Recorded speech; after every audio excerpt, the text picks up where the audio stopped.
Isabelle Maréchal. Avec son cœur de justicière, elle parle d'inégalité sans crainte.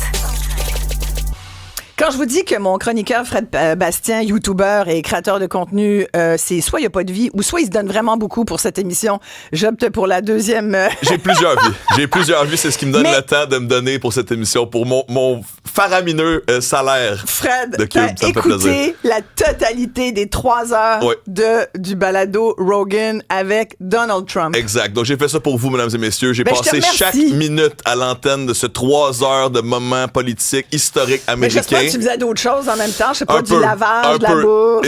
J'ai passé quand même une bonne heure et demie dans mon auto à ne faire que ça. Mon auto était stationnée. Hein. Vraiment, j'étais dans un mode podcast juste pour vous, mesdames et messieurs. Et non, on dit que c'est un événement politique extrêmement important à cause de l'élection de la semaine prochaine, mais le meilleur mème que j'ai vu à cet égard, là, avant qu'on plonge dans le sujet, c'est quelqu'un qui disait « Qui aurait cru, il y a 15 ans, là, si on avait dit... » L'animateur de l'émission Fear Factor, ce qui a mis au monde Joe Rogan, là, avant le UFC, les podcasts, c'était une télé-réalité où on faisait manger des bébêtes à du monde. Là, c'était ça une affaire aux États-Unis. Si on avait dit il y a 15 ans que l'animateur de Fear Factor allait interviewer l'animateur de The Apprentice, une autre émission de télé-réalité aussi populaire aux États-Unis, et que ça allait être l'événement politique peut-être le plus important de la campagne, on l'aurait jamais cru. C'est incroyable de vivre dans cet univers. C'est l'événement important? Je pense que oui. Le plus important? C'est selon moi si proche de l'élection en tant que telle. C'est ce qui donne envie à Elon Musk de sauter comme ça. On a une image de Elon Musk aussi, là, un beau gars. Regarde comme Elon Musk est content. Là. Pour les gens qui nous entendent dans la radio, imaginez-vous 2 jumping jacks sur... c'est pas la personne qui est revenue pour être la plus athlétique, mais c'est dans une des représentations où il s'est donné pour M. Trump dans les dernières journées. Là, mais ça, écoute, Ellen jump... Musk. Parce que partout, je pense que ça lui fait cet effet-là. Donald Trump, on dirait qu'il y a un effet de sauterelle sur Elon Musk. Non, mais on sait aussi que Elon Musk est un homme extrêmement intelligent, aussi neurodivergent. Oui, ça me déçoit de lui.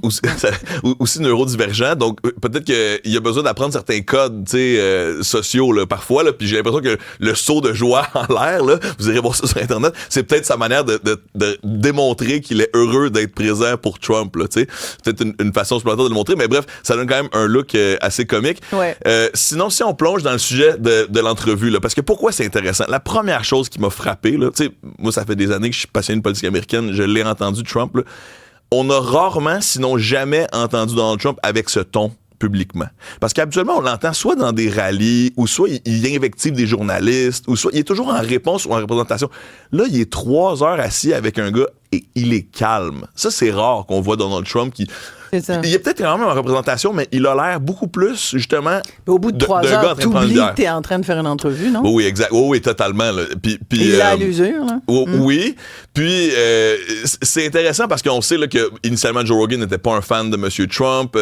Apparemment, c'est Dana White, le président de la UFC, qui aurait réussi à convaincre Rogan de permettre à Trump d'apparaître sur son podcast. Ils en parlent pendant le podcast, pendant de nombreuses minutes. Là.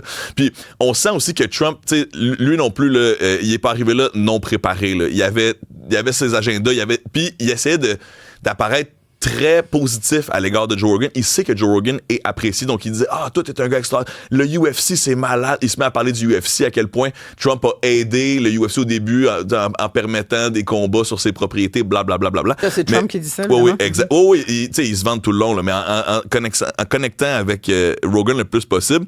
Puis, quelques citations extrêmement intéressantes. Joe, à un moment donné, pendant que Trump est dans une autre de ses grandes explications, Joe Rogan l'interrompt en disant « Là, ton weave est en train de devenir un peu large, là, présentement, parce que Donald Trump dit que sa manière de répondre aux questions, il appelle ça le weave, c'est comme la vague. » Il répond pas directement aux questions. Mais maintenant, il théorise sa capacité à, on va dire, mentir ou comme à exagérer grandement, puis il appelle ça « the weave ». Puis il accorde beaucoup de son succès politique à ça, sa capacité à répondre en ne répondant pas, en mettant d'autres messages clés dans sa réponse. Puis par rapport à ça aussi, les deux s'entendent sur le fait que une des clés du succès politique de Donald Trump est sa capacité de ressembler à un humoriste. Autant dans un contexte... Arrête. Oui. Et Donald Trump dit littéralement... dans ce monde, il faut apprendre à avoir l'attitude d'un humoriste. Il dit ça du monde politique.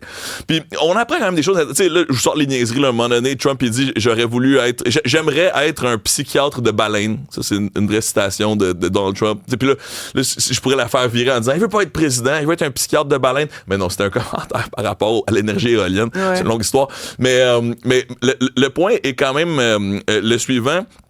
On apprend des choses là-dedans, notamment, on comprend vraiment mieux à quel point Trump se voit vraiment comme quelqu'un d'externe à la politique. Même à ce jour, il se voit comme un outsider, on va dire. Qui va brasser la cage. Dans les choses très intéressantes, il dit, à ma première investiture, il y a plein de monde qui ont été un peu des opportunistes puis qui savaient que je ne savais pas comment fonctionnait la politique puis qui m'ont poussé à appointer certaines personnes qui m'ont finalement pas servi.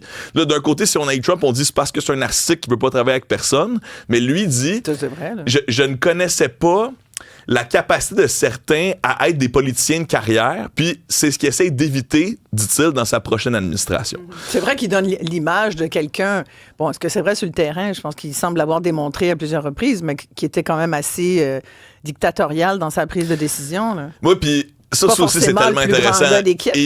Il parle un peu de Poutine, il parle beaucoup du dictateur de la Corée du Nord, Kim Jong-un, puis c'est vraiment intéressant parce que on pourrait lire une espèce d'admiration de la dictature ou une vision pragmatique de la géopolitique où il dit, moi, je suis allé passer du temps avec ce gars-là, tu sais, Rocketman, là, le gars nucléaire. Ouais. Tu sais, lui, clairement, sa vision de la protection de l'Amérique par les moyens militaires, il compte sur l'idée que les nations rivales le trouvent fou raide. Tu sais, il veut jouer au tough guy. Puis il semble aimer cette position. Fait qu'il dit quand apparemment il s'est rendu, on entend ça encore dans le podcast avec Joe Rogan, il s'est rendu en Corée du Nord, il a rencontré Kim Jong-un, puis là apparemment Kim Jong-un il montrait ses ogives puis ses missiles là, tu sais. Puis apparemment Donald Trump il aurait dit, il me semble là, tu sais, t'es pas un peu vieux, t'as pas envie d'aller construire des condos sur le bord de la plage là, tu sais, au lieu de construire des armes là. Il me semble que puis apparemment Kim Jong-un il aurait répondu, ben c'est pour ma protection, c'est tellement important. Puis tu sais, il dit quand tu parles au gars tu le comprends, tu sais, mais lui essaie de tisser des liens un peu plus justement comme un businessman, comme un gars qui a construit des gratte-ciels, qui a dû dealer avec un paquet de monde que certains diraient corrompu dans sa vie, tu sais. Donc, oui, il essaie d'appliquer la même méthode. Ça peut être la petite conversation anecdotique quand tu fais une visite touristique, mais disons que d'un point de vue géopolitique, comme tu dis, la conversation est pas mal plus deep que ça. Là. On apprend aussi que c'est mieux d'être outillé. Là. Oui.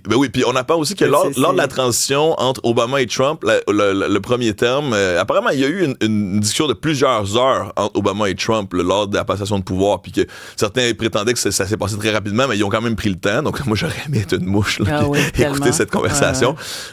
Apparemment, Obama disait que c'est ça, parmi les plus grandes menaces, c'était la Corée du Nord, selon lui.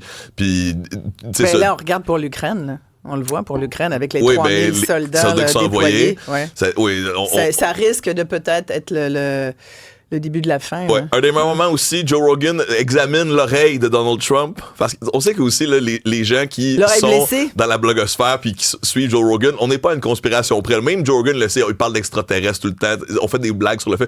Alors là, il voulait être sûr là, qu'il y avait vraiment eu une balle de fusil là, qui était allée sur l'oreille. C'est mon interprétation des faits, mais il voit le trou. Il dit, ça a bien guéri finalement. Puis là, évidemment, c'est une occasion en or pour Trump de parler de ça me rend plus tough d'avoir été touché. Puis il dit aussi, ça c'est intéressant, il dit que ce moment-là pour lui n'a pas été surréaliste, le fait d'avoir été victime d'un attentat. Hein? Mais ce qui était surréaliste pour lui, c'est entrer dans la Maison-Blanche la première fois. Ça, il disait qu'il n'arrivait pas à le croire, que c'était vraiment lui qui était vraiment là. Il leur a dit ça qu'il croyait pas. Il croyait pas, à exact. sa première élection. Là. Il disait, je ne peux pas. Parce que je l'avais lu, qu'il disait. J'y croyais pas. Là. Je pensais vraiment que j'allais, tu sais, I run, but I wouldn't win. Exact. Puis là, on a partout sur Internet des mèmes de cette conversation-là. On a une autre image aussi pas loin peut-être. Il y a maintenant un paquet de gens qui s'amusent à inventer des sujets de conversation entre Donald Trump et Joe Rogan. T'sais, là, on a un usager sur Twitter qui fait comme si Joe Rogan parlait d'oignons et comment faire du jardinage. Exact. Puis là, on imite la manière de Trump de répondre. Tu mets jamais tes carottes à côté de tes tomates. Là. C'est vraiment important. Puis donc, juste l'image en tant que telle, on voit Joe Rogan à sa manière, en train de poser une question un peu curieux. Approche juste la manière un peu comme un généraliste, puis Trump, dans sa grande représentation, tu sais, qui répond avec grande confiance, explique le sujet, part de l'énergie éolienne pour finir au UFC, pour finir à la psychiatrie de baleine. Il est capable de parler de tout, mais il y a une connaissance anecdotique, à mon avis, complètement des sujets. Là, mais ça convainc la moitié des Américains. Il a réussi. Hier, écoute, à New York, je sais pas si t'as dû voir un peu ce qu'on disait. Oui, ben le festival de la droiture, oui. Puis, dernier mot sur ça, parce que tu parles de New York, là, effectivement, il y a eu un humoriste qui a fait des blagues incendiaires sur scène. Et là, il y a plein de gens qui ont dit... Racistes, tu veux dire? Ouais, exact. Et sur Internet, disait... on va voir s'ils sont vraiment 3 coups d'échec à l'avance, mais ils disent c'est exactement ce que les républicains veulent, des démocrates qui chialent qu'un humoriste est allé trop loin. Parce que ça donne encore l'impression que les démocrates veulent être là, les gérants de la cour d'école, puis qu'ils veulent être un peu scolaires. En fin de semaine, comme quoi les Latinos aux États-Unis étaient aujourd'hui prêts à voter pour Donald Trump. C'est pas en disant que... Écoute... En 2016, quand j'étais... En Floride, ils se sont fait critiquer chez les républicains qui ont élu Trump, là, auprès des volontaires, il y avait Latinos for Trump partout. Là. Moi, donc, c'est encore possible. Ouais. Ben, en Floride, c'est que tu es près de l'Amérique latine. C'est des gens qui ont fui le communisme, donc ils sont prêts à tout pour éviter tout ce qui ressemble à la gauche. Oui, bah, quand même. Là. Ben, je veux dire, c'est ce qu'eux me disent. Hein. Ouais, je veux dire, c'est mon interprétation de la situation. Là. Ouais, merci beaucoup, Fred. I'm not Latino, I'm québécois. I'm québécois. C'est ça. T'es au Québec, c'est là, quand même. Merci, Fred. Un grand plaisir.